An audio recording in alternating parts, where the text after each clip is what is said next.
ఈరోజు తెలంగాణ ప్రభుత్వం 122 రోజులైతే మనం అందరం కూడా మహిళలకు ఆర్టీసీ బస్ సౌకర్యం, 500 రూపాయల గ్యాస్ సిలిండర్, 10 లక్షల ఆరోగ్యశ్రీ, 200 యూనిట్ల ఉచిత విద్యుత్, నియోజకవర్గానికి 3500 ఇండ్లు, రేషన్ కార్డులు ఇవి ఇవ్వడమే కాకుండా మేము ఇచ్చిన ప్రతి హామీ అమలు చేస్తామని ధైర్యంగా ఊర్లలో చెప్పండి.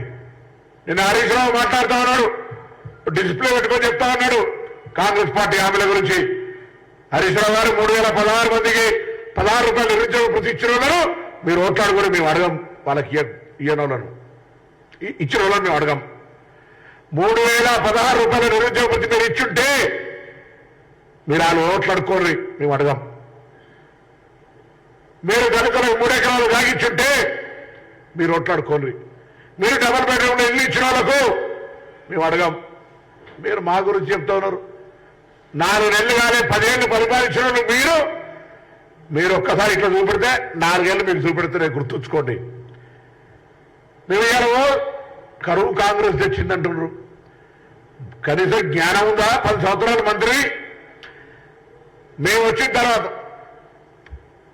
ప్రకృతిలో 3 కాలాలు, వర్షాకాలము, చలికాలము, ఎండాకాలం.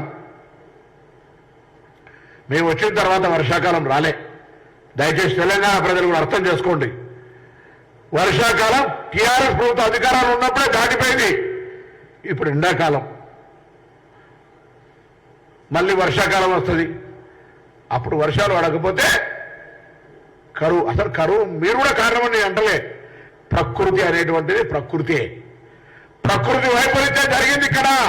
మీరు అధికారంలో ఉన్నప్పుడే వర్షాపాతం తక్కువైంది.